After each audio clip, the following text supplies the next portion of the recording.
The morning my world fell apart, I was making coffee for my son. 2 sugars, no cream, just how he likes it. He sat across from me, smiling, thanking me for everything I'd done for him. "Don't you worry, Mom," he said. "I'll take care of everything." A week later, I found out what everything meant. He had taken my trust, my signature, and my home, and wrapped them all into a deal with the devil. That coffee cup is still on my counter. Cold, half full, like my heart that day.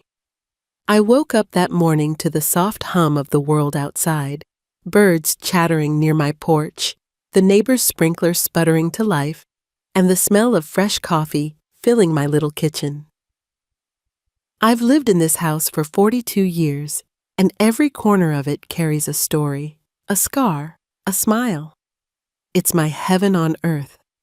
Quiet, worn, but mine. I slipped on my old knitted sweater, the one with the loose threads on the sleeve that I keep meaning to fix but never do, and stepped outside. The morning sun was just stretching over the rooftops, washing everything in that golden light that makes even broken things look beautiful. I watered my roses. God, I love those roses. My late husband, Daniel, planted the first one for me when our boy Chris was born. He used to joke that I treated those flowers better than him. Maybe I did. At least the roses never broke my heart. After I finished watering, I sat on the porch swing with my coffee mug, the one that says "World's Best Mom" in fading paint. Chris gave it to me on Mother's Day when he was 10. Back then, it meant everything to me. Now, it's just a reminder of how love changes shape over time. The clock inside ticked steady, like the heartbeat of my home. Every sound was familiar: the creak of the floorboards, the hum of the fridge, the soft thud of the mail slot. Nothing seemed out of place. I remember thinking, this is peace. After all these years of struggle, raising a child alone, losing my husband too soon, working double shifts at the diner just to keep this roof over our heads, I'd finally reached a place where I could breathe. I was proud of this house. It wasn't just bricks and paint. It was built with sacrifices. I scrubbed floors, cooked for strangers, and skipped new clothes so I could pay the mortgage. Every nail, every wall held a piece of my story. Daniel's laughter still echoes in the hallway. My son's footsteps still haunt the stairs. I thought I'd die here someday, peacefully, maybe in that old armchair by the window, wrapped in the warmth of my memories. But life has a cruel way of striking when you least expect it. It happened around 10 that morning. The mailman waved at me, same as always, and left a small stack of envelopes on the porch chair. I remember humming a tune as I flipped through them. Grocery flyers, a church bulletin, a bill or two, and then one envelope stopped me cold. It was from the bank. At first, I didn't think much of it. Maybe an account update, I thought. But as I opened it, my hands started to tremble. I scanned the letter once, twice, then again, slower this time, hoping I'd read it wrong. Notice of default. Property at 1527 Willow Creek Drive. My heart dropped. That was my address, my home. I felt the blood rush to my ears, the words blurring on the page. Default? Mortgage? That couldn't be right. My mortgage had been paid off years ago. I remember signing the final papers, tears streaming down my cheeks, thinking, finally, it's ours, free and clear. I sank into the porch swing, the letter shaking in my hand. My stomach turned cold as I flipped the page. Then I saw it. My son's name, Christopher Reynolds. It felt like the world tilted. He had taken a mortgage on my house, my home, the one I built with decades of sweat and prayer. And he never told me. For a long while, I just sat there, staring at that piece of paper as the wind picked up, rustling the leaves around me. The sunlight didn't look so warm anymore. The roses I'd watered an hour ago swayed gently, oblivious to the storm that had just torn through my heart. At 72, I didn't think I could still feel my heart break. But it did, quietly, painfully, like glass cracking under pressure. I went inside, letter clutched tight, and sat at the kitchen table. The same table where I'd fed my son when he was a baby, where we blew out candles, where we shared our best and worst days. Now it felt foreign, cold. My eyes landed on a framed photo of Chris and me, his arm around my shoulders, both of us smiling wide. That smile, it was love. Or at least, I thought it was. The clock ticked louder now, as if mocking me. I whispered to myself, no, he wouldn't do this. Not my Chris. But deep down, something in me already knew. A mother knows. I felt anger rise, then grief, then disbelief all tangled together. How could he?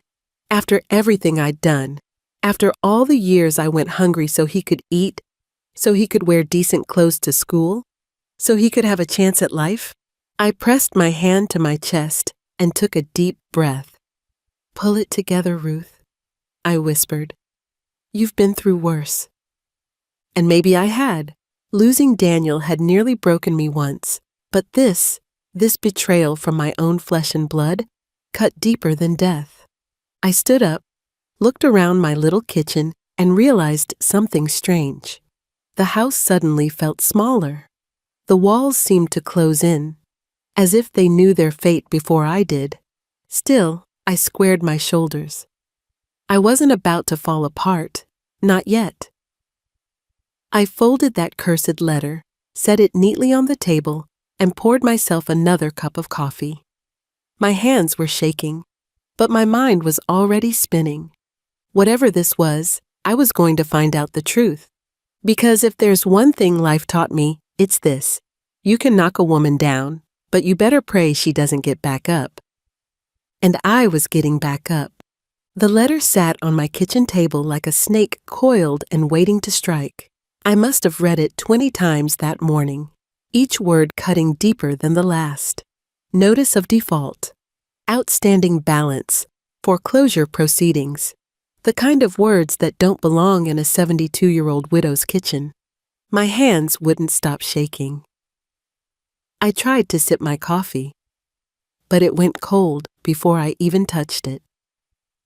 I just sat there, still as stone, staring at the bank's logo printed at the top of the page. I'd seen that same logo years ago when Daniel and I made our final payment. We celebrated that night with cheap wine and leftover apple pie, laughing about how we finally beat the system. This house will always be ours, he'd said. His voice echoed in my mind now, haunting and hollow. I grabbed my glasses and squinted at the fine print. Loan initiated by Christopher Reynolds. My son, my only child, my heartbeat for the last 40 years. At first, I thought it had to be some clerical mistake. Maybe the bank mixed up records. Maybe there was another Christopher Reynolds in town. I mean, how could my son, my baby boy, put my home on the line without even telling me? But the papers were clear. My signature wasn't there, only his.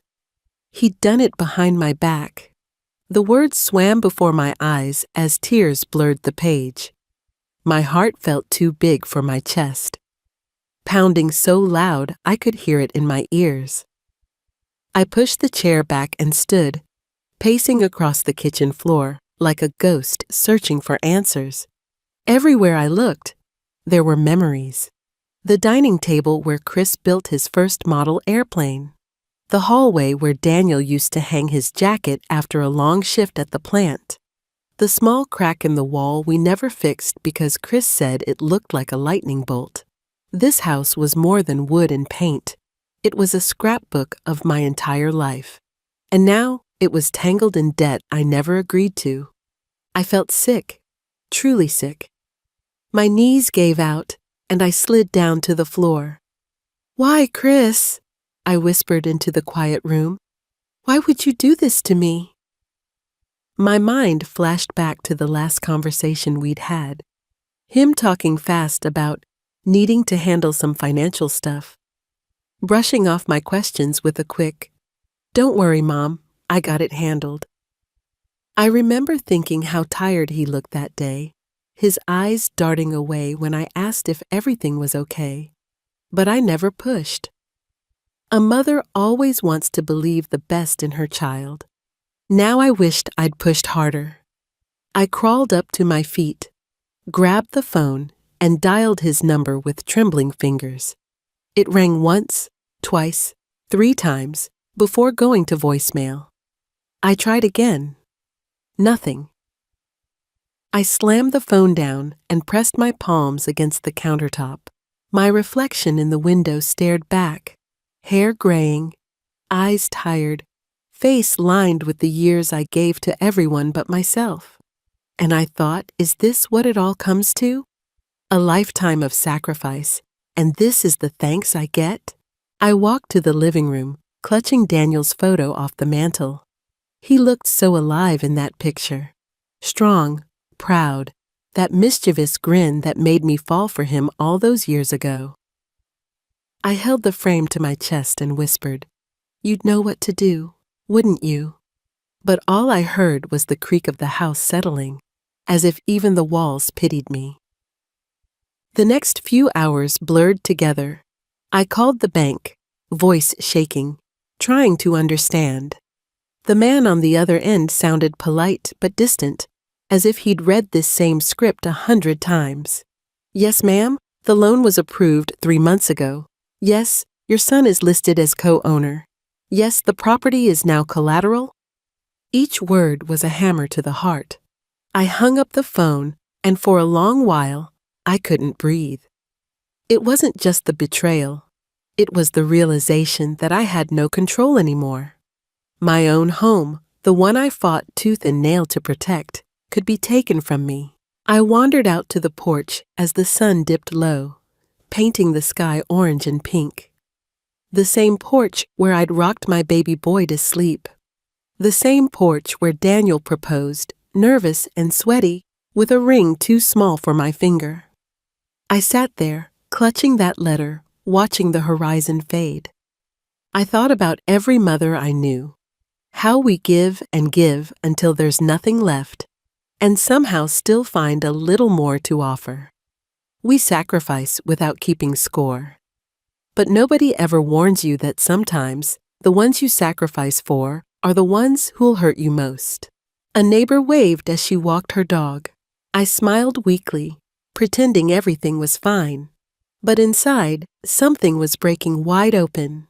The streetlights flickered on, one by one, as I sat there for hours. At some point, I made a quiet promise to myself.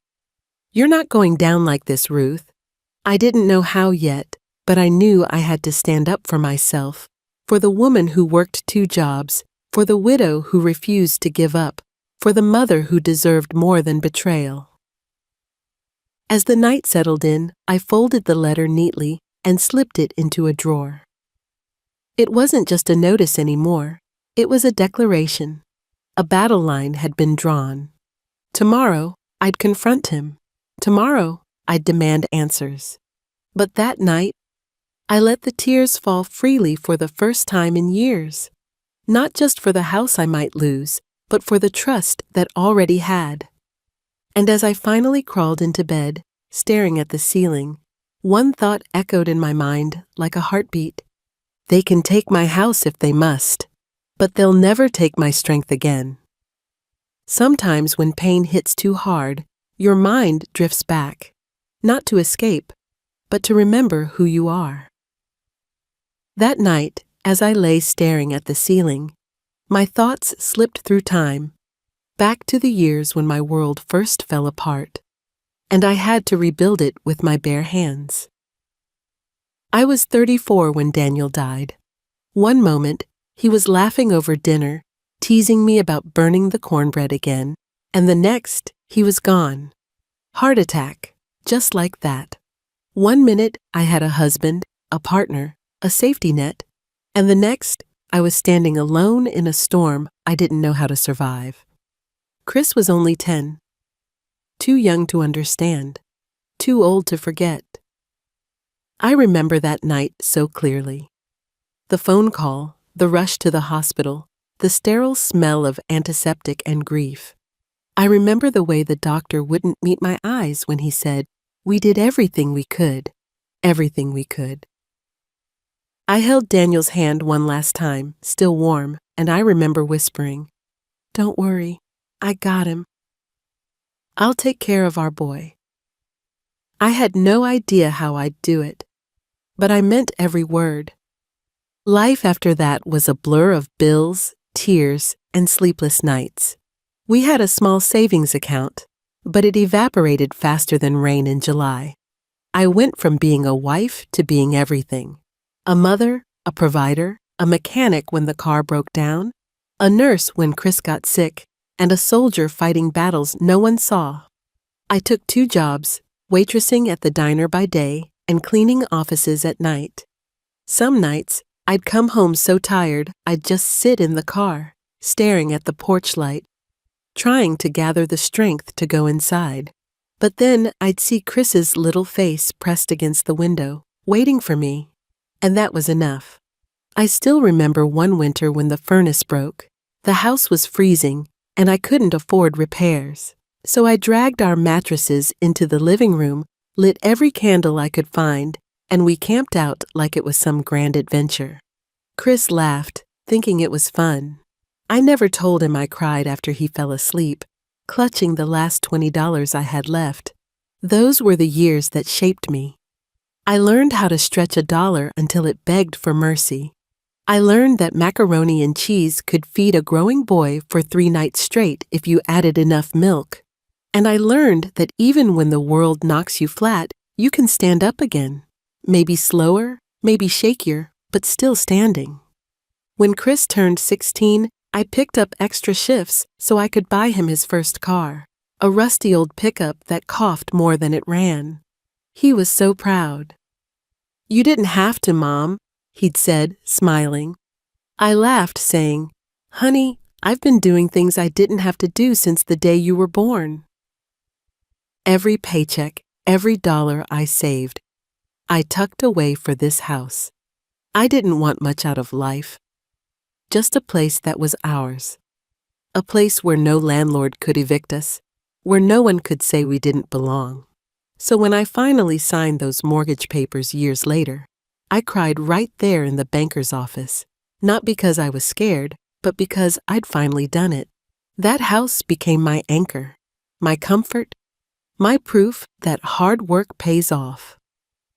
Every dent in the wall, every patch of uneven paint told the story of a woman who refused to quit. I mowed that lawn in the summer heat, shoveled snow in the winter, and paid every bill on time, even if it meant skipping new shoes or going without cable. And through it all, Chris was my reason. I poured everything I had into him. Love, hope, every ounce of strength left in me. I wanted him to have the life I never did. I never blamed him for the long nights or the empty cupboards. I was proud that my boy would grow up knowing the value of sacrifice. That's why this betrayal cuts so deep. Because this house wasn't just a building, it was the result of every sacrifice, every sleepless night, every tear I wiped away alone. I didn't just build a home. I built a life from ashes. Sometimes I think back to those days when I'd come home bone-tired, my feet aching, my back screaming, and I'd find Chris waiting with a smile and a plate of reheated dinner. "You're my hero, Mom," he used to say. Those words used to melt me.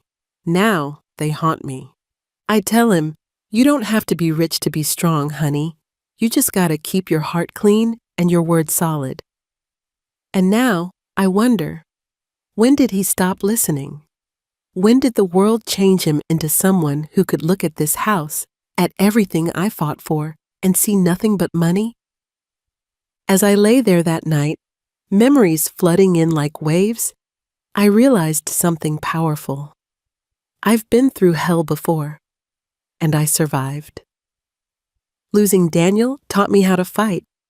Raising Chris taught me how to love through pain. Building this home taught me how to stand tall even when everything's falling apart.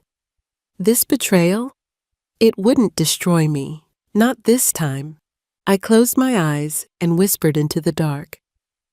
You've been knocked down before, Ruth? But you got up then, and you'll get up now. And in that quiet moment, I could almost hear Daniel's voice again. Soft, steady, proud. You always do, sweetheart. Tears slid down my cheeks, but they weren't just tears of pain anymore. They were the start of something new. Because I may have built my life from ashes once before, but this time I was going to rise from betrayal. Stronger, wiser, and no one, not even my own son, was going to stop me.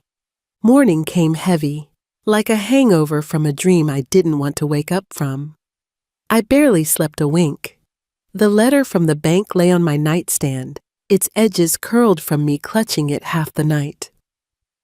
My heart felt like it had aged 10 years in just one evening.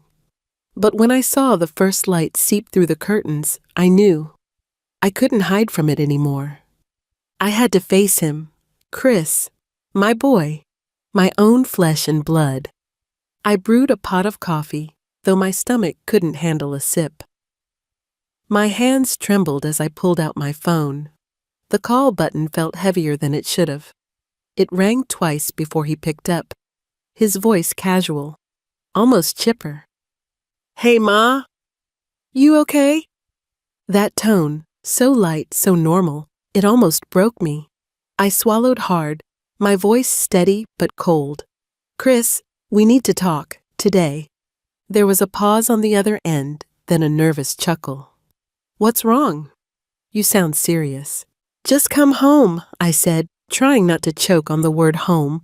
He arrived an hour later, still wearing that same easy grin that used to melt my heart. But this time, it didn't reach his eyes. He carried himself with a jittery kind of energy, the kind people have when they know the truth's about to come knocking. Hey, Mom, he said, setting his car keys on the counter like nothing was wrong. You look tired. You feeling okay? I didn't answer. Instead, I slid the letter across the table toward him. The sound of that paper scraping against the wood was louder than any words I could have said. He looked down, and in that instant, before he even opened it, I saw it. The flicker of guilt in his eyes, the tightening of his jaw. He already knew. Chris, I whispered, my voice breaking. What is this? He didn't answer right away. He just stared at the letter, his face pale. Then he sighed, rubbing the back of his neck the way he always did when he got caught in a lie as a kid. Mom, listen, he began. It's not what you think. Oh, isn't it? I snapped, my voice sharper than I'd heard it in years. Because it looks like you mortgaged my house, our house, without telling me. It looks like you signed my life away. Mom, please. Don't you mom me. The words exploded out before I could stop them. I worked my whole life for this place, Chris. I went without so you could have everything. And this is what you do? Behind my back? He stared at the floor, shoulders slumped. I didn't mean for it to get this far. He muttered. I needed the money. I was going to pay it back. I laughed then. Not the kind of laugh that comes from humor, but the hollow kind that carries years of pain. Pay it back? Do you have any idea what you've done? You put a noose around this house, around me. You risked everything I bled for. He finally looked at me then, eyes wide and desperate. I didn't want to tell you, Mom. You've got enough on your plate. I thought I could fix it before you found out. That's not protecting me, Chris. That's lying to me. The room went still. Even the clock on the wall seemed to hold its breath. I thought of the nights I sat up waiting for him as a teenager, worrying sick if he was okay. I thought of the time I pawned my wedding ring to pay for his college books. Every memory, the love, the sacrifices, the hopes flashed before me like film reels unraveling. And there he was, standing in my kitchen, a grown man who'd betrayed the very woman who'd kept him alive. I could feel something inside me shatter quietly. "Why, Chris?" I asked, my voice barely above a whisper now. "Why didn't you just come to me? You know I'd have done anything to help you." His lips trembled. "Because I was ashamed, okay? I made some bad decisions. I thought I could handle it myself. I didn't want you to see me fail." I wanted to reach out and hold him like I did when he was little, when a scraped knee or a broken toy could be fixed with a hug. But this wasn't a skinned knee. This was betrayal, and it cut too deep. I took a shaky breath and said softly, "You didn't just fail yourself, honey. You failed me too." He looked like a boy again then, lost, scared, small. "I'm sorry, Mom," he whispered, tears in his eyes. I turned away because if I looked at him any longer, I'd break. I stared out the window instead, at the garden Daniel and I had built. The roses swayed gently in the breeze, their petals so fragile, so alive. Funny thing, roses can bloom even after you cut them down. "I don't know how to fix this," he said behind me. "I do," I replied quietly. "You stop lying. You take responsibility, and you let me handle what's left." He opened his mouth to argue, but I raised my hand. "Enough, Chris. I'm tired. Tired of pretending everything's okay. Tired of being the one who holds everyone else together." Silence. He left soon after, head bowed, guilt heavy on his shoulders. The moment the door shut, I sank into the chair, every ounce of strength draining out of me. My hands covered my face as I whispered, "Lord, give me the strength to stand." And deep inside, I felt a small flicker, a spark I hadn't felt in years. It wasn't forgiveness yet. It wasn't peace either. It was something quieter, fiercer. Resolve I'd faced death. I'd faced poverty. And now I was facing betrayal. But I wasn't done yet, not by a long shot. They could call it foolish, but I knew this much. I'd fight for what was mine. And I'd do it not as a broken mother, but as a woman who'd already risen from the ashes once before. Because that's the thing about women like me. We don't stay down. We rebuild, even when the ones we love are the ones who burned it all down. That night, the house didn't feel like home anymore. It felt hollow, like someone had sucked the air right out of it, leaving only the echoes of what used to be. I could hear every creak in the floorboards, every hum from the refrigerator, and even the faint tick of the old clock Daniel bought me for our 10th anniversary. Everything felt louder, heavier, lonelier. I sat in my old armchair, the one by the window where I used to knit while watching Chris play in the yard. I held that letter in my hands again, even though I'd already memorized every word.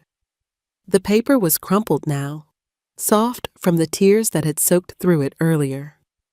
You know, heartbreak doesn't always come from lovers. Sometimes it comes from the people you die for, the ones you raised, fed, and prayed over. It's a different kind of pain, deeper than any knife could ever cut. It's the kind that seeps into your bones and steals your sleep. When Daniel died, I thought I'd already felt the worst pain a person could feel. But this betrayal from my own son, felt worse. Death takes someone away from you, but betrayal, it leaves them standing right in front of you, just a stranger wearing the same face. I tried to keep busy that evening, anything to stop my mind from spinning. I cooked a small pot of soup, though I couldn't taste a damn thing. I washed dishes that were already clean. I folded laundry that didn't need folding. But no matter what I did, I kept seeing his face, my boy, standing in my kitchen, eyes down, guilt dripping off him like sweat. I wanted to be angry. I wanted to scream, to curse, to break something. But I couldn't. Because even after all he'd done, my heart still loved him. That's the curse of a mother's love. It doesn't come with an off switch. I sat there and thought about the nights I stayed up late waiting for him to come home from those high school football games. How I'd make sure his favorite stew was ready, just the way he liked it. Extra carrots, no onions. I remembered the time he brought home a bad report card, scared I'd be mad. But instead of yelling, I'd pulled him close and said, "Grades don't define you, son. What matters is who you are when life gets tough." And now, here we were, life as tough as it's ever been. And he'd crumbled instead of standing tall. Tears burned my eyes again. I pressed my hand against my chest, whispering to myself, "You did your best, Ruth. You did everything you could." But the guilt still crept in. Maybe I'd spoiled him. Maybe I'd protected him too much. Maybe by giving him everything I had, I forgot to teach him what it meant to earn it. The night dragged on. Outside, the wind picked up, howling through the trees like some sad old ghost. I could almost imagine Daniel sitting across from me, shaking his head, that gentle smile of his fading into concern. "You can't carry this alone, sweetheart," I could almost hear him say. But who else was there? The truth hit me hard. I had no one else. My world had always revolved around Chris. Every decision, every dream, every dollar saved was for him. And now, standing in the rubble of that devotion, I realized I'd built my whole identity around being his mother. I'd forgotten what it meant to be me. I went to the bedroom and opened an old wooden chest at the foot of my bed. Inside were photo albums, keepsakes, little pieces of the life we'd shared. I flipped through one of the albums, pictures of Chris as a baby, his first birthday, his first day of school. There was one photo of him holding up a muddy frog, grinning ear to ear, and me right behind him, laughing like I hadn't a care in the world. God, I missed that woman, the one in the picture, the one who still believed love could conquer everything. I closed the album and stared at the ceiling. I wasn't sure what hurt more, the betrayal itself or the realization that I had no idea who my son had become. Somewhere along the way, he'd lost his compass, and maybe, just maybe, I'd lost mine too. But as I lay there, staring into the dark, a strange calm came over me. It wasn't peace exactly, but it was the beginning of something that felt like it. A whisper in my soul, reminding me that I'd been through hell before, and I'd survived. Daniel's words came back to me then, as clear as if he were standing right beside me. "You're stronger than you think, Ruth. You always have been." I sat up, wiped my tears, and looked around the room. The walls that once felt like prison bars suddenly looked like proof of everything I'd overcome. Every crack, every faded patch of wallpaper was a badge of honor. This house didn't just hold my pain, it held my strength. I whispered into the quiet, "You may have broken my heart, Chris, but you didn't break me." It was the first time I said it out loud, the first time I believed it. I realized then that love doesn't mean letting someone destroy you just because they share your blood. Sometimes love means standing up for yourself, even when it's against the ones you love most. That night, I didn't sleep much, but I didn't cry either. I sat by the window, watching the stars blink through the clouds. Somewhere deep down, I knew that this was my turning point. Because heartbreak, for women like me, isn't the end. It's the fire that forges us. And as the first light of dawn touched my roses outside, I promised myself something. I would not let this betrayal define me. I would face it head on, the same way I faced everything else life threw at me, with grit, grace, and the quiet power of a woman who's been through the storm and still stands tall. Tomorrow, I'd decide what to do next. But tonight, I'd let my heart heal just enough to keep fighting. Because that's what mothers do. We keep fighting, even when it's for ourselves. It's strange how the mind works. The night after Chris's confession, I couldn't sleep, not a wink. Every time I closed my eyes, I didn't see the man who had betrayed me. I saw the little boy he used to be. My sweet, messy-haired, wide-eyed boy who used to follow me around like a shadow. The one who'd tug at my apron strings and ask, "Mama, when I grow up, will you still make pancakes for me?" And Lord, did I make those pancakes. Rain or shine, good days or bad, we had our Saturday morning pancakes. That was our ritual. Sometimes I'd burn the edges, and he'd still eat every bite, saying, "That's how I like 'em, Mama. Crispy." I can still hear that little laugh echoing in the kitchen, mixing with the sound of sizzling butter. That night, I found myself flipping through his old photo album again. There he was, 5 years old, standing barefoot in the yard, covered in mud, holding up a frog like it was a trophy. I laughed through my tears. Back then, life was simple. We didn't have much, but we had each other. And that felt like everything. I remember the first time he came home crying from school. Some kid had called him poor. He ran into my arms, his little body shaking with hurt. I knelt down, cupped his face, and said, "Honey, being poor ain't about what's in your pocket.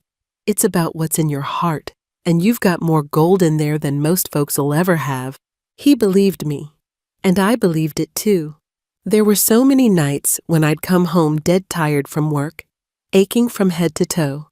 But the minute I saw him asleep on the couch with his toy trucks scattered around, all the pain melted away. I'd tuck him in, kiss his forehead, and whisper, "Mama's here, baby." Always. Always. That word haunts me now, because I meant it. I was always there, for every scraped knee, every broken heart, every dream he chased. But when I needed him most, he wasn't there for me. Still, as I sat there staring at those pictures, I couldn't hate him. I tried to. Lord knows I tried. But how do you hate your own child? The same hands that betrayed me were the ones that used to clutch mine crossing the street. The same voice that lied to me was once the voice that called me Mama in the softest, sweetest way. I remember the day he graduated high school. It was blistering hot, and I was fanning myself with the program, trying not to cry. When they called his name, he looked out into the crowd, searching until he found me. And when he did, he smiled, the kind of smile that could light up a room. He waved his diploma in the air, shouting, "I did it, Mom!" And I shouted back, "Damn right you did!" Everyone turned to look, but I didn't care. That was my boy, my pride, my proof that all those years of sacrifice had meant something. Then college came, and with it, distance. He'd call every few days at first, then every few weeks. "I'm busy, Mom," he'd say, and I'd pretend it didn't sting. I sent care packages, cookies, socks, letters he probably never read. I told myself he was just growing up, becoming his own man. Isn't that what every mother wants? But as I looked at those old photos, I realized something painful. Maybe I hadn't taught him how to stand on his own. Maybe I'd taught him that no matter what he did, Mama would always be there to catch him. And that's exactly what he counted on when he signed my house away. I sat back in my chair, clutching that album to my chest, and whispered, "Where did I go wrong, baby?" No answer came, just the creak of the old house and the wind whispering through the trees. Still, buried beneath the heartbreak, there was something else, something fierce and alive. Love. Not the kind that makes excuses, but the kind that refuses to die. no matter how hard life tries to kill it. I realized then that my love for him didn't have to mean blind forgiveness. I could love my son and still stand up for myself. I could mourn the boy he used to be without letting the man he'd become destroy me. I wiped my tears and smiled through the ache. "You'll figure it out one day, Chris," I whispered to the dark. "You'll look back and realize what you had, what you lost, and maybe, just maybe, you'll grow from it. But until then, Mama's done being your safety net." I'd loved him with everything I had, and I always would, but now it was time to love myself too. I closed the album gently, kissed the cover, and set it back in the chest. Then I looked around my quiet little house and whispered, "You raised a good boy once, Ruth.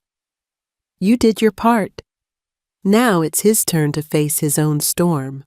And as I turned off the light, I felt a weight lift, just a little, enough to breathe, enough to remind myself that this story wasn't over yet. Because a mother's love may bend, but it doesn't break, and neither do I. It didn't take long for the whispers to start. In a small town like mine, secrets don't stay buried for long. They crawl through fences, slip under doors, and find their way into every cup of coffee poured at the local diner. At first, it was subtle. Polite smiles that didn't reach the eyes, neighbors waving from across the street but not stopping to chat like they used to. Then came the long stares at the grocery store, the hushed voices that went silent the moment I turned down an aisle. I could almost hear the words hanging in the air behind me. "That's her. Poor Ruth. Her boy lost the house. Poor Ruth." God, I hated those two words. I didn't want pity. I didn't need anyone's sympathy. I'd faced down harder things than gossip, hunger, widowhood, heartbreak. But this was different. This wasn't just a tragedy. This was humiliation, the kind that seeps into your bones and makes you want to hide behind your own curtains.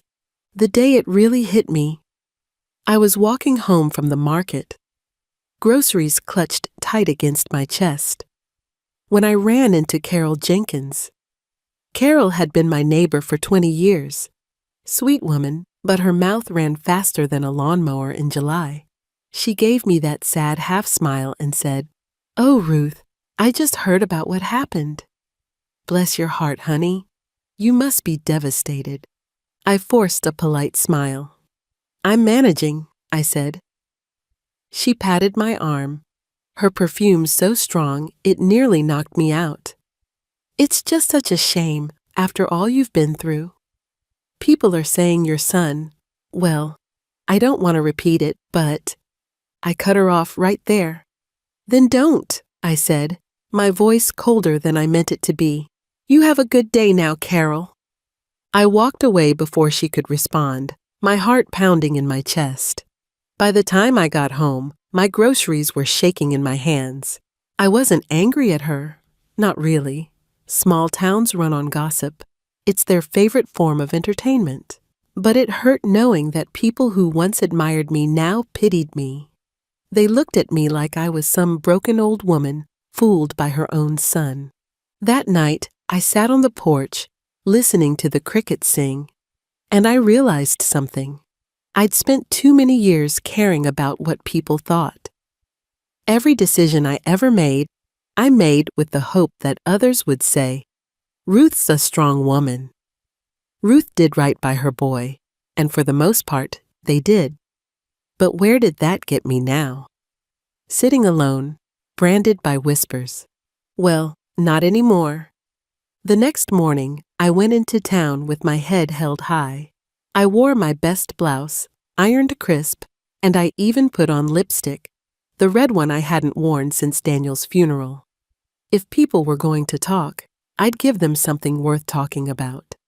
At the diner, where half the town gathered every morning, I walked in, ordered my usual coffee, and took a seat by the window. The chatter dimmed a little, and I felt eyes on me, but I didn't flinch. I stirred my coffee slowly, then looked up and smiled right back at them. "Morning, everyone," I said loud enough for the nearest tables to hear. Beautiful day, isn't it? A few mumbled greetings, a few polite nods. The tension hung thick, but I held my ground. I wasn't going to hide. I wasn't going to shrink. Because here's the thing about small-town gossip. It only has power if you let it. And I'd given away enough of my power already. After a while, old Mr. Davis, who'd known Daniel from his factory days, came over and sat beside me. "Ruth," he said softly, "I heard some things going around. But I just want you to know, folks talk, but the ones who matter, we know what kind of woman you are." I felt a lump rise in my throat. "Thank you, Sam," I whispered. He nodded. "You've always been tougher than nails.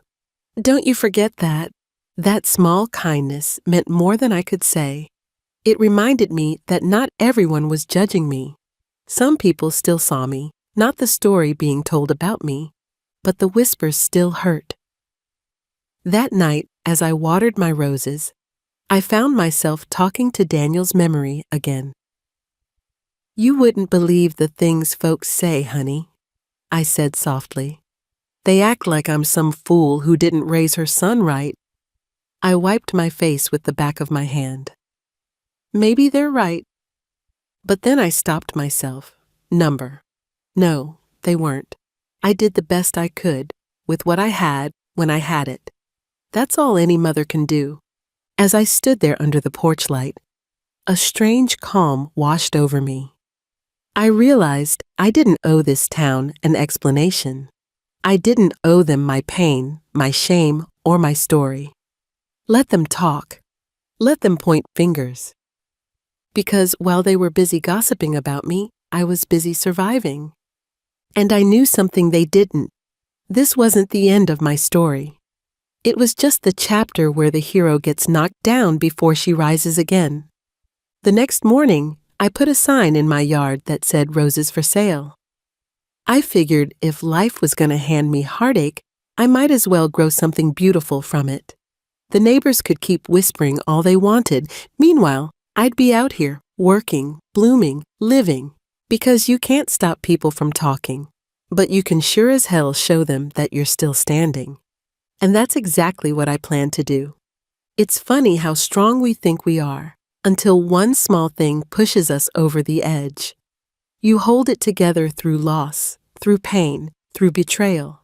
You keep saying to yourself, I'm fine.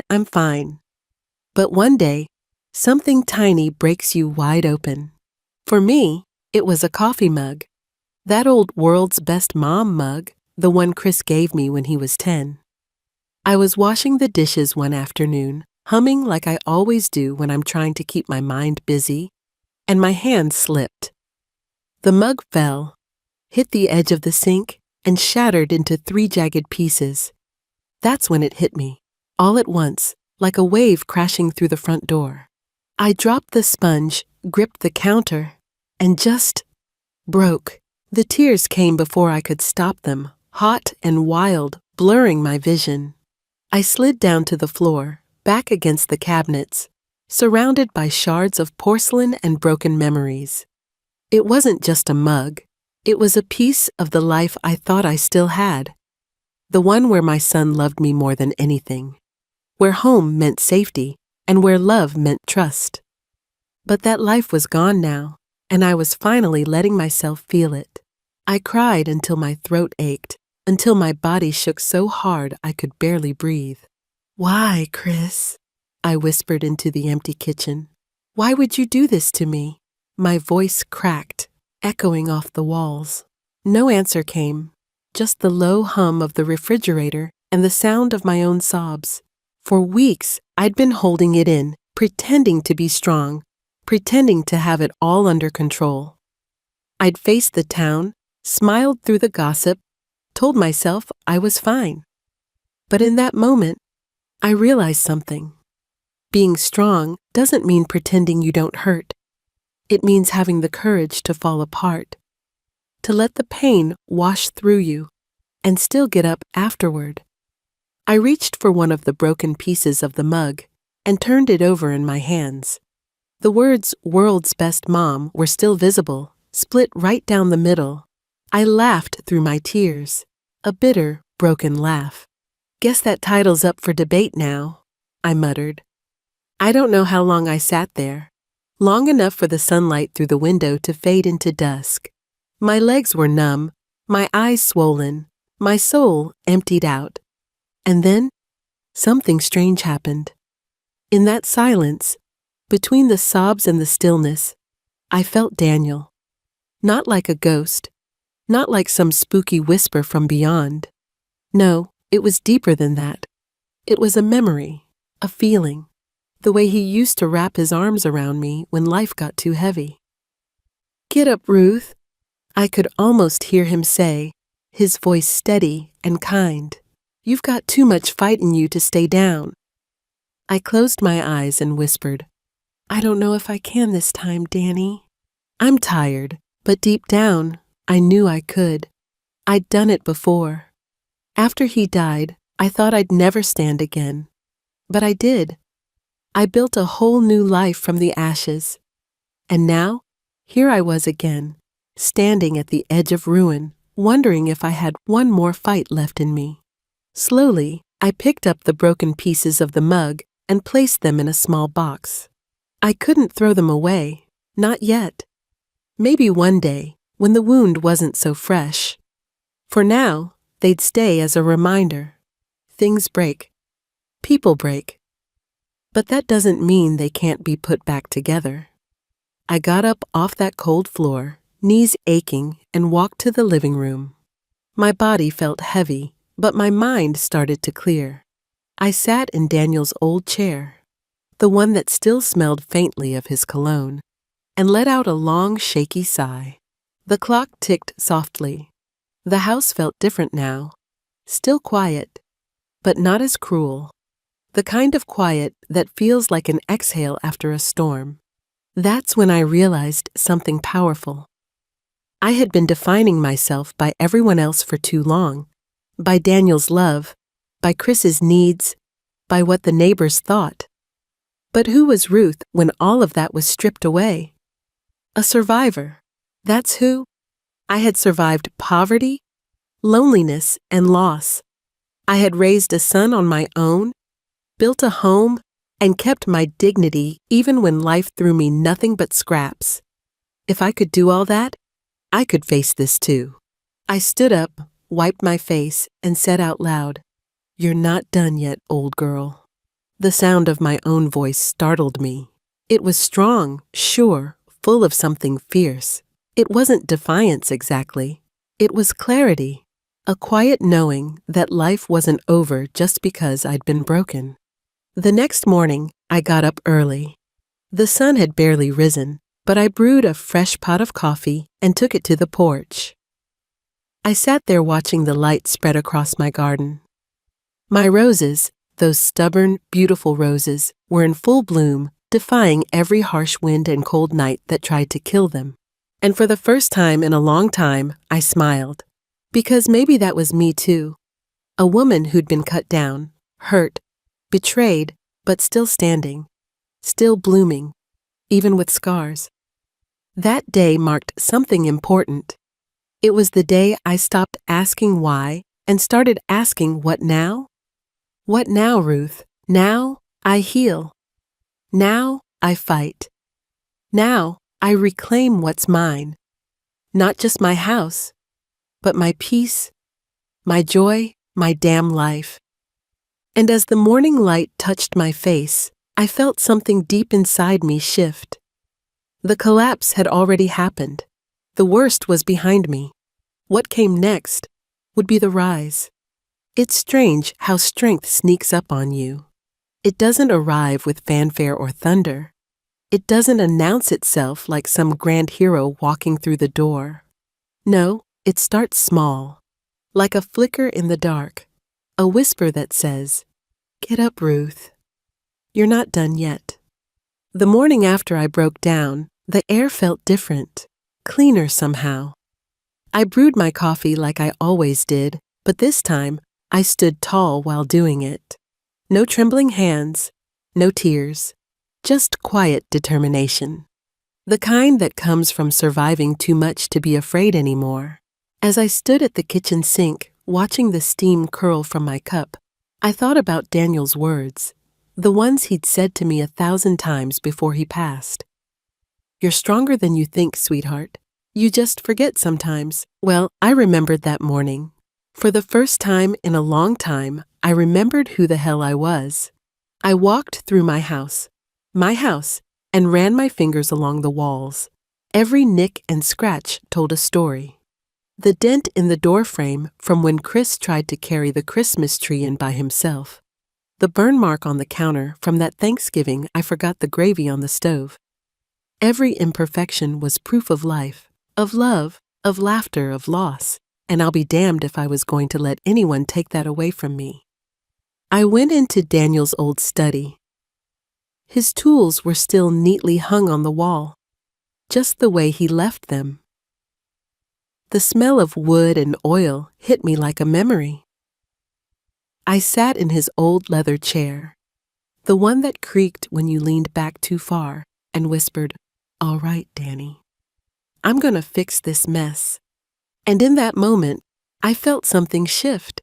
See, women like me, we're built different. We've had our hearts broken, our hopes crushed, our spirits tested, and yet we keep going. We're the glue that holds everyone else together, but when we finally remember to hold ourselves together, that's when the real magic happens. So I made a plan. I wasn't sure where to start, but I knew sitting around crying wasn't going to fix anything. I'd go to the bank. I'd find out exactly what was going on. If my name was on those papers, I had a right to know every detail. And if I wasn't, well, then my boy had some explaining to do. To the law this time, not just to me. But before any of that, I had to steady myself. Because walking into that bank as a 72-year-old widow wasn't going to be easy. I knew how people looked at women my age.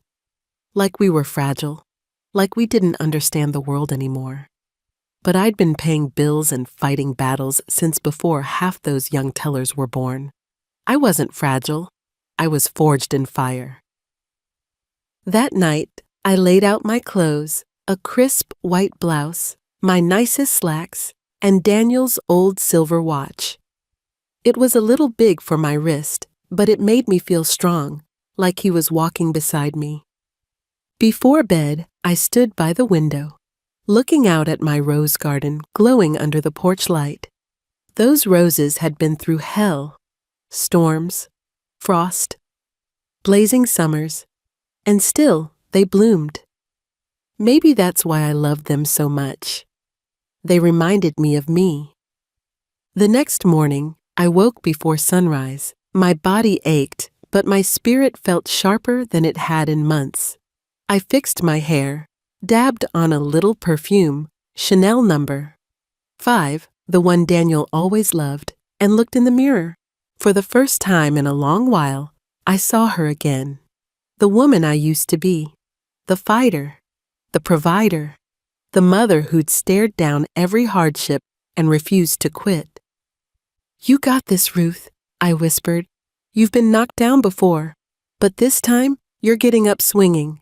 As I locked the front door behind me, I took one last look at the house.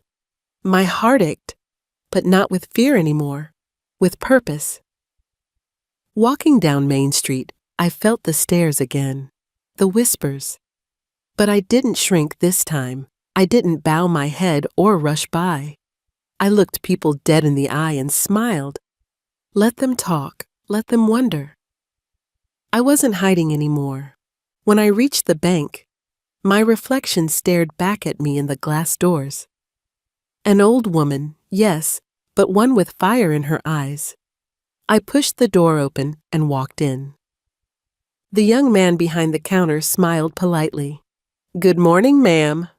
How can I help you today?" I met his gaze, my voice steady. "You can start by telling me everything about this mortgage on my home." "I believe there's been a misunderstanding." He blinked, surprised by my tone. Most folks my age came in timid, apologetic.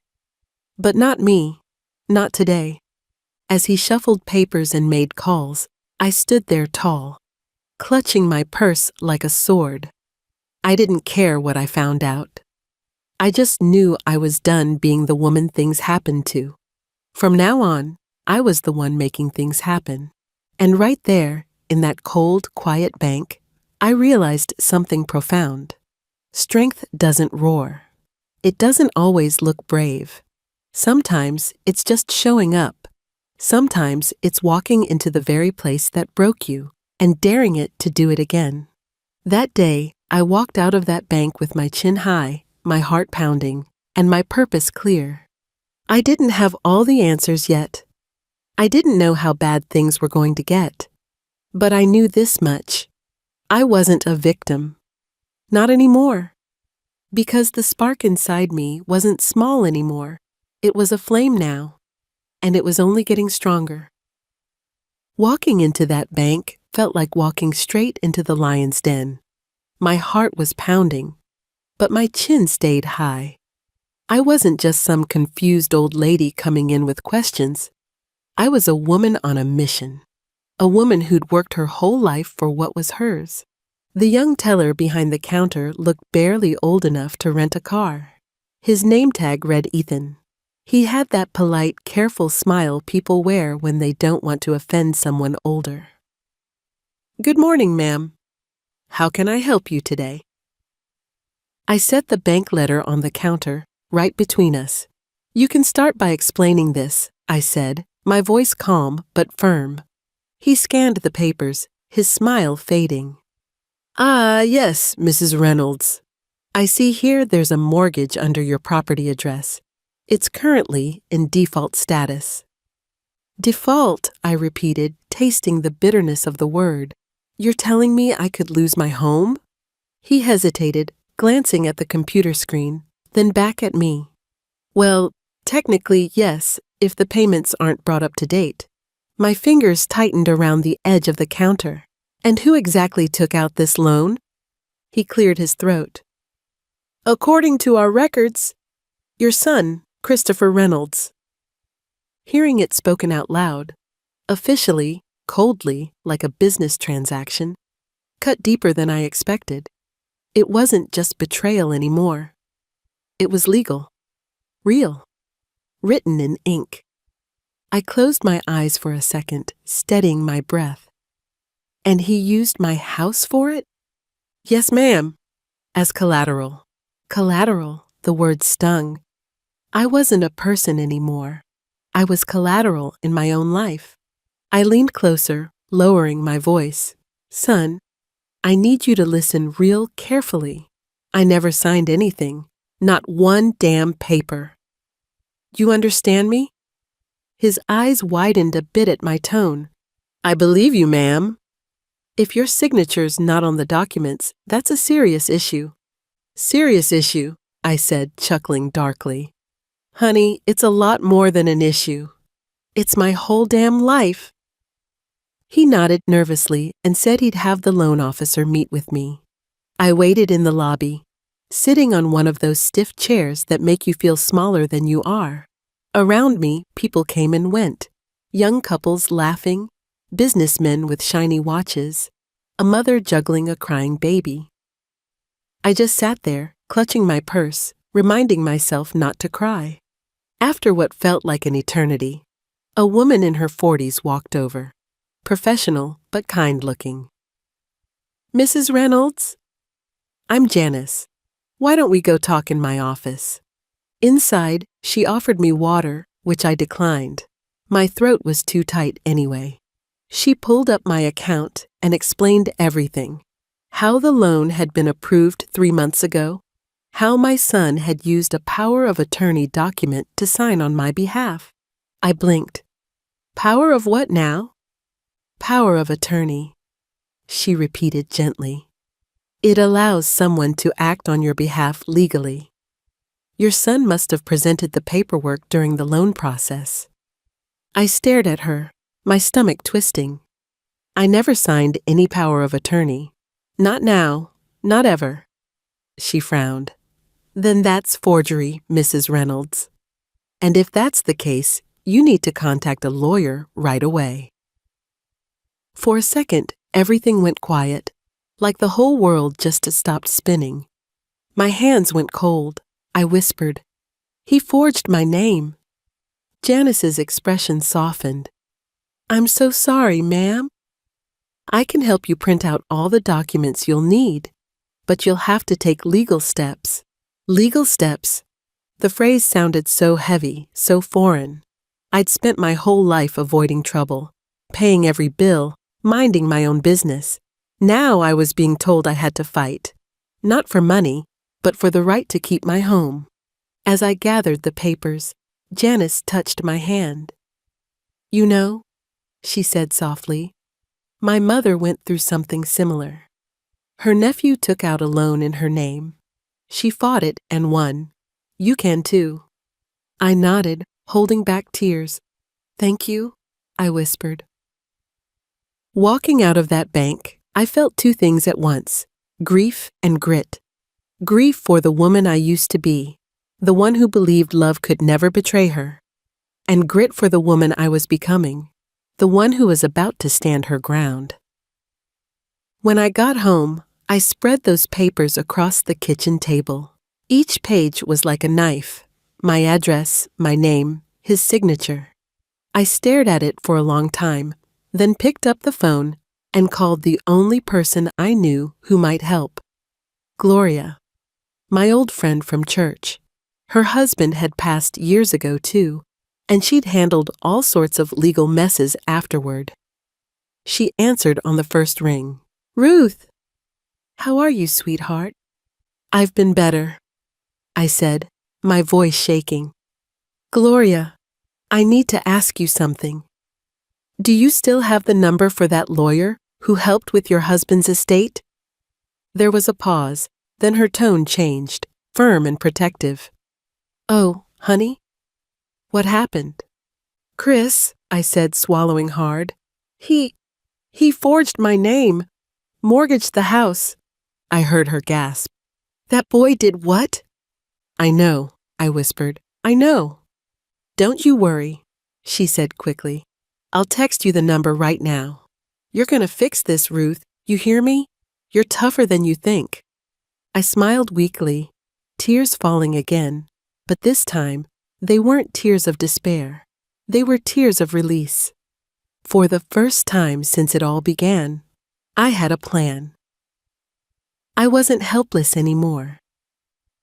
That night, as I sat by the window with a cup of tea, I felt the fear start to fade, replaced by something fiercer: determination.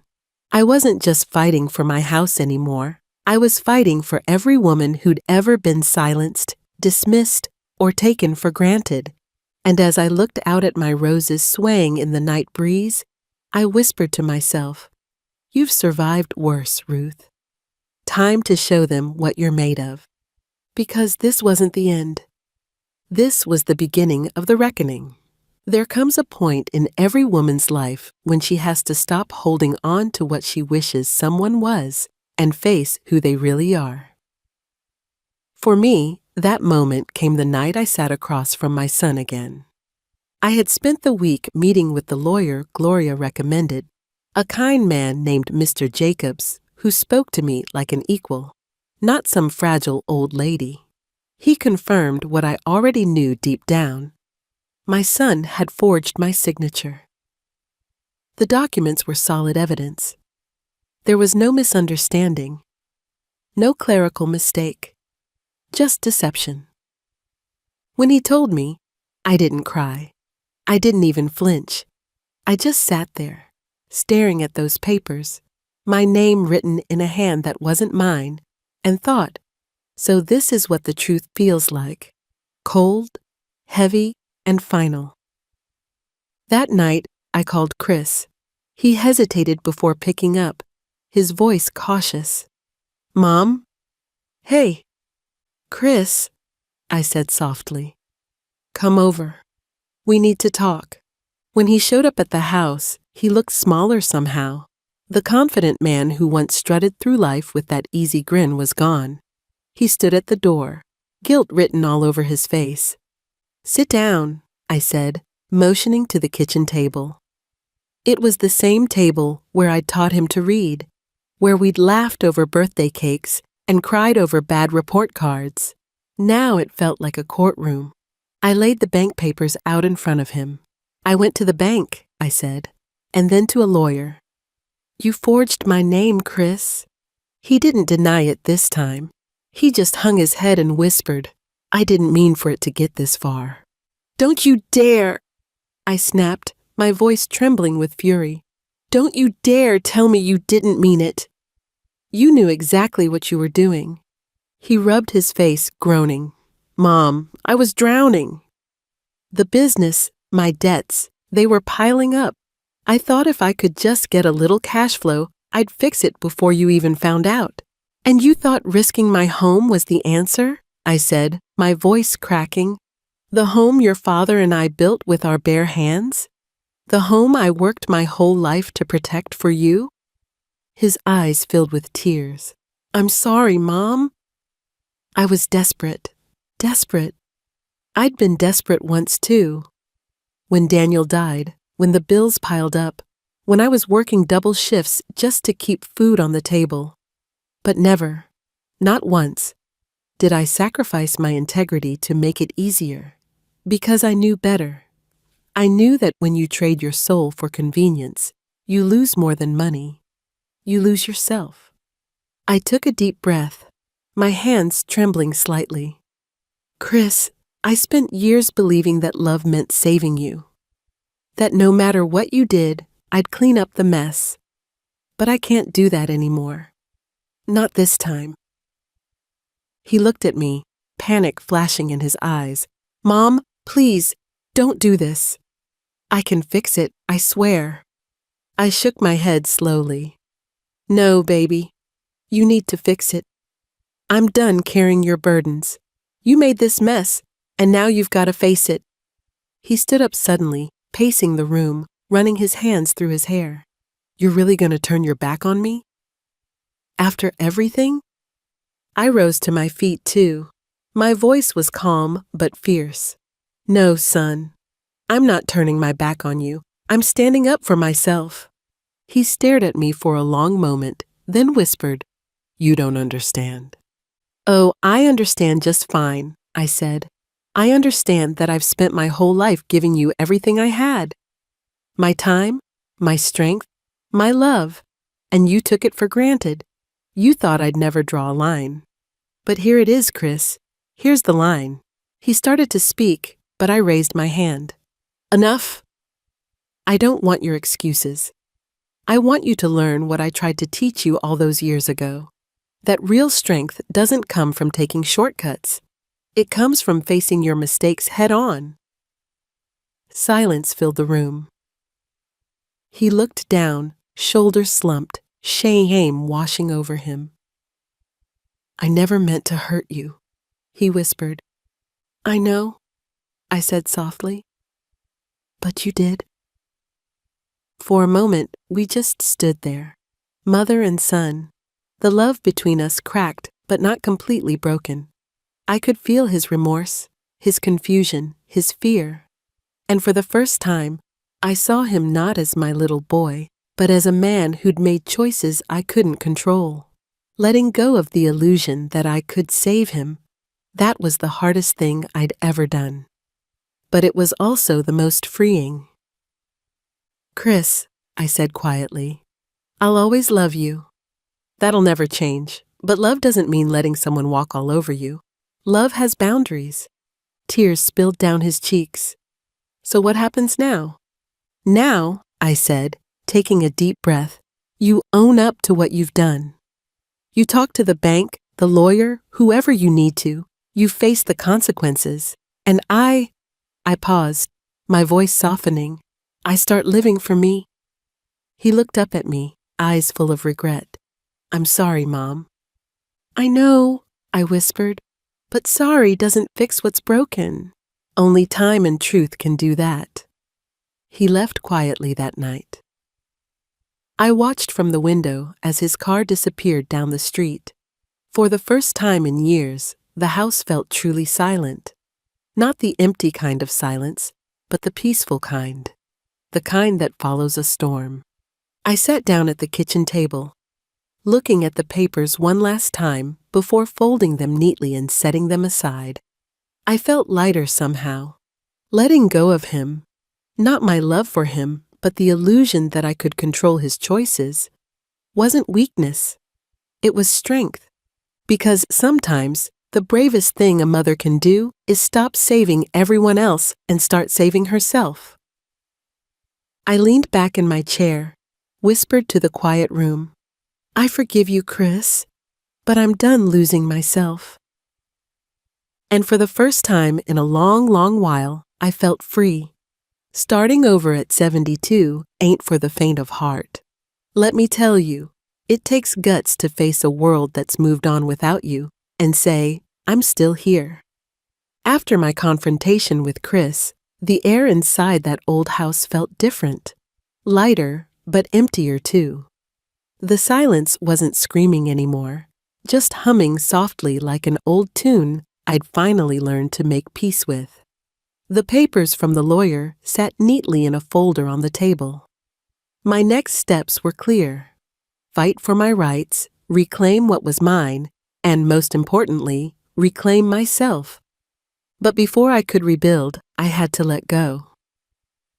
I remember sitting in my bedroom that night, staring at Daniel's photograph on the dresser. He looked so young there. Broad shoulders, that crooked grin, eyes full of mischief. "You'd be proud of me, Danny," I whispered. "I finally stood my ground." But Lord, it's lonely. And it was. After a lifetime of giving and forgiving, I didn't even know what it meant to put me first. The next morning, I called Gloria again. She came over with her usual no-nonsense energy, a thermos of strong coffee, and that fierce kind of loyalty only women who've been through the fire can offer. "Well," she said, settling into the chair across from me. "What's next, Ruthie?" I took a deep breath. "I'm thinking about selling the house." Her eyebrows shot up. "You sure about that? You've poured your soul into this place." "I know," I said, looking around, "but every room's got ghosts now. Memories that used to make me smile just ache. I think it's time to start fresh, somewhere smaller, quieter. Something that's mine again, not tied to all this pain." She nodded slowly. "That's brave, honey. Real brave." It wasn't easy. Packing up that house was like packing up a lifetime. Every drawer, every photo, every chipped dish carried a story. I found Daniel's old flannel shirt in the closet and pressed it to my face, breathing in the faint scent of him that still lingered after all these years. I found Chris's baby blanket, soft and worn, tucked away in a box. For a moment, I broke down again, clutching it to my chest. But this time, the tears felt different, not hopeless, just cleansing. It took weeks, but I did it. I sorted, donated, sold what I didn't need, and kept only what mattered most. My wedding ring, my Bible, my rose clippers, and that little box of broken mug pieces. I wanted to remember where I came from, but not be chained to it anymore. When moving day came, I stood in the doorway one last time, sunlight spilling through the windows. The walls were bare now, but I swear they whispered back to me, "You did good, Ruth. You made it through." I smiled, locked the door, and didn't look back. I found a small cottage just outside town. Nothing fancy, but cozy. A white picket fence, a little porch, and enough yard for a garden. It wasn't the home Daniel and I built, but it was the home I chose. The first night there, I made myself a simple dinner, tomato soup and a grilled cheese, and sat by the window, watching the stars peek through the trees. The quiet wasn't lonely this time. It was peaceful. The next morning, I started planting. My hands, though old and wrinkled, still knew what to do. I planted roses first, of course, Daniel's roses, red ones, wild and stubborn, just like me. Then some lavender and daisies. By the end of the week, my little patch of earth looked alive again. Neighbors started stopping by. A sweet young woman named Maggie lived next door with 2 little girls. She brought me a pie and said, "Welcome to the neighborhood, Miss Ruth." Those girls reminded me of Chris when he was small. Curious, loud, full of light. They'd sit on my porch while I told them stories about the old days. And for the first time in a long while, I felt like I belonged again. One afternoon, Maggie asked if I'd teach her how to grow roses. I laughed. "Honey, you've got to treat them like people. Give them room to breathe, feed them love, and prune the parts that no longer serve them." The words hit me harder than I expected. That's exactly what I'd done with my own life. Cut away what was broken. Made room for new growth. Weeks turned into months. I still hadn't heard much from Chris. He sent a letter once, short, full of regret, but I wasn't ready to respond. Maybe one day. For now, I needed space to breathe, to rediscover who I was outside of being his mother or Daniel's wife. I started volunteering at the library in town, running a little tea and tales group for women my age. We shared stories, laughter, and sometimes tears. And I realized I wasn't alone. So many women had lived through heartbreak, loss, and betrayal. Some were still stuck in it. Others, like me, were learning to rise again. One day after our meeting, one of the ladies said, "Ruth, you've got a strength about you. You ever think about writing your story down?" I smiled, sipping my tea. "Maybe I will." But it's still being written, darling. Because it was. Every morning when I stepped outside and saw those roses blooming, I remembered how far I'd come. I wasn't the broken woman who found that bank letter anymore. I wasn't the mother begging for answers or the widow clutching the past. I was Ruth, the woman who had lost everything but found herself. And let me tell you something, that kind of freedom, it's priceless. When I stood on that little porch at sunset, a soft wind brushing my hair, I whispered, "I'm home. Not the home I built with Daniel. Not the home I lost to betrayal, but the one I rebuilt from strength." And that, my friends, is what redemption looks like. It took me a long while to realize the house was never really mine, not in the way I thought it was. Sure, my name was on the deed, and I'd paid for every nail, every patch of roof, every fresh coat of paint. But that house, the one I fought so hard to keep, wasn't just wood and plaster. It was my past. It was everything I'd clung to because I was too afraid to let it go. When I first moved into my little cottage, I used to wake up reaching for memories, listening for the creak of the old hallway, the ticking of that grandfather clock Daniel loved, the laughter of my boy echoing through the walls. But all I heard was quiet, pure, still quiet. At first, that silence felt like loss. Now, I understand it was peace. See, that big old house had been a symbol my whole life. I thought it was proof that I'd made it through the storm, that I'd turned all my pain into something solid. It was the only thing that made me feel safe after Daniel died. And it was the one promise I thought I'd kept to myself. No one will ever take this away from me. But maybe I'd gotten it wrong. Maybe I'd been mistaking walls for strength and bricks for love, because when it came down to it, that house wasn't what made me strong. I was. It was just the backdrop to my battles, not the source of my power. I remember the day I finally went back one last time, just to pick up some papers from the lawyer before it went on the market. Walking through those empty rooms, my footsteps echoed like whispers from another life. There was the living room where Chris took his first steps, the kitchen where Daniel used to spin me around after dinner when our favorite song came on the radio, the hallway where I cried the night I lost him. And for the first time, I didn't feel anger or sorrow. I felt gratitude.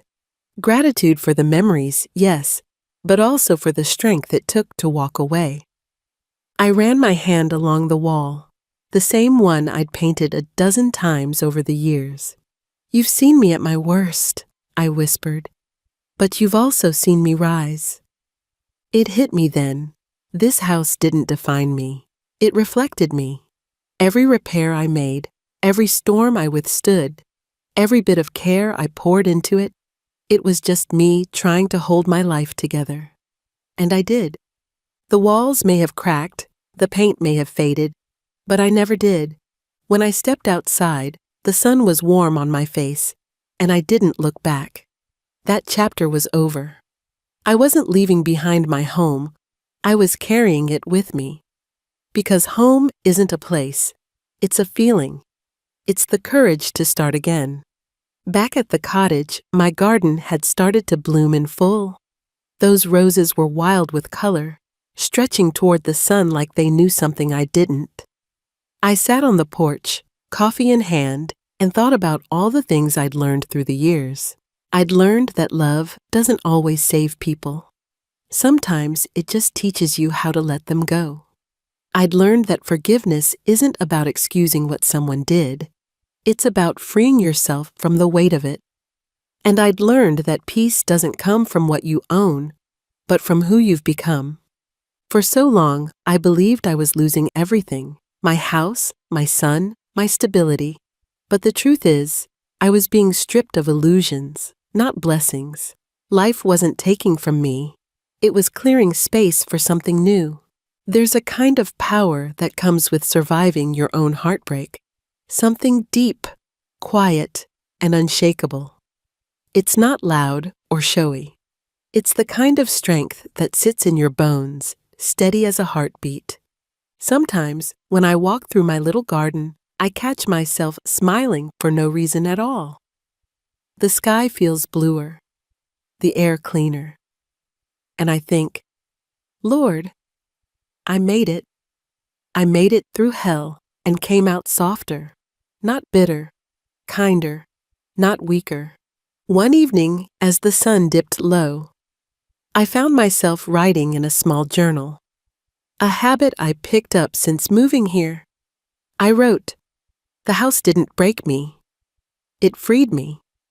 It taught me that the walls we build to protect ourselves can sometimes become the cages that keep us trapped. I paused, staring at those words. Then I smiled. Because they were true. The old me, the woman who thought love meant endless sacrifice, who carried everyone's pain but her own, she'd lived in that house. The new me, she was free. Every nail, every wall, every piece of furniture I'd left behind was just part of a story that led me here, to this new chapter, this new piece. And if anyone asked me now what the house really meant, I'd tell them this. It wasn't about shelter. It was about survival. It was proof that I could build something beautiful out of the ruins. But when the time came to tear it down, I learned something even more important, that I could rebuild me. That night, as the crickets sang outside and the scent of roses filled the air, I closed my eyes and whispered, "Thank you." Not to Chris, not to Daniel, not even to God, though I'm sure he heard. No, I whispered it to myself. To the woman who refused to quit.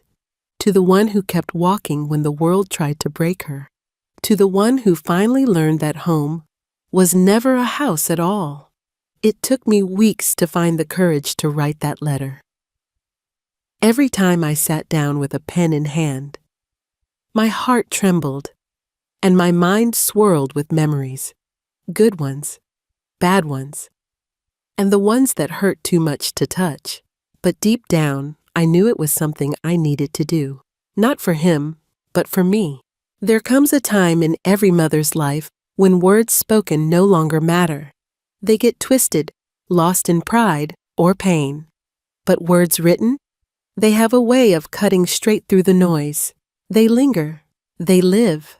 So one quiet evening, with a cup of tea on my kitchen table and the scent of my blooming roses drifting through the window, I began. My dear Chris, that's how I started. Not son, not boy, but dear. Because no matter how far he'd fallen, no matter how deep the hurt ran, love was still there. Tattered, bruised, but alive. By the time you read this, I hope you've found some peace within yourself.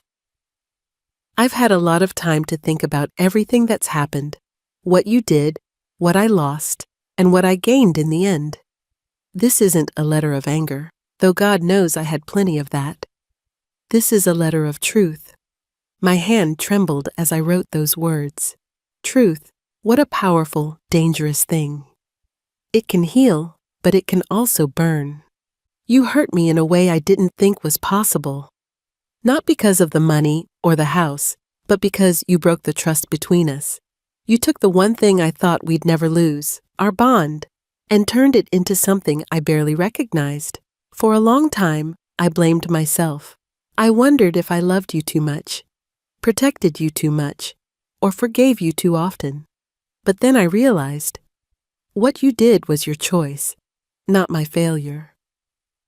Tears blurred my vision as I wrote that line, because it was the hardest truth I'd ever had to accept. Mothers are wired to take the blame, to think if our children stumble, it must be because we didn't hold their hand tight enough. But life taught me otherwise. Sometimes they have to fall to learn how to stand. I want you to know that I forgive you, Chris. Not because what you did was okay. It wasn't. But because I can't keep carrying that weight around. It's too heavy, and I've carried enough burdens in my lifetime. Forgiveness doesn't mean I'll forget, and it doesn't mean things will go back to how they were. It just means I've chosen peace over pain. That word, peace, sat heavy on the page. I paused, looking out the window where the last bits of sunlight kissed the tops of my rose bushes. Peace had been such a stranger to me for so long, and now it was finally sitting across from me like an old friend. You need to face your choices, son. You need to rebuild your life the way I had to rebuild mine. It won't be easy. Nothing worth doing ever is. But I believe, deep down, there's still good in you. I've seen it before. I raised it. You can still make something of yourself, but it starts with owning what you've done. I took a sip of my tea and let the steam warm my face. My hand steadied. For the first time in a long time, I didn't feel like a victim. I felt like a woman taking back her power, one word at a time. I don't need you to come running back or to try to make things right for me. You can't fix this for me, and I'm not asking you to. I just want you to become the man I always believed you could be, the man your father would have been proud of. And if you can't do it for yourself, then do it for your own children one day. Break the cycle, Chris. Don't pass down the pain. Pass down the lessons. That line, that was for every mother who ever sat awake at night, praying her child wouldn't repeat her mistakes or their father's. And one more thing, son. You may have taken my house, but you didn't take my home. Home lives inside me now. In the quiet mornings, in the laughter I share with new friends, in the strength I found when everything fell apart. You took the roof, but you didn't take my roots. I smiled as I wrote that, a single tear falling onto the paper. My roses were in full bloom outside, and for the first time, I saw the beauty in their thorns. I love you, Chris. Always have, always will. But love without respect isn't love at all. It's sacrifice, and I'm done sacrificing. If you ever want to find your way back into my life, you'll have to do it the right way, with honesty, humility, and heart. Until then, I'll be here, not waiting, just living. Mom. When I set the pen down, my hand ached, but my heart felt lighter than it had in years. I folded the letter neatly, sealed it in an envelope, and placed it on the table. I didn't know when, or even if, I'd send it. Maybe one day, when I felt the time was right. Maybe never. But writing it was enough. That night, I sat on my porch under a blanket, watching the stars blink across the sky.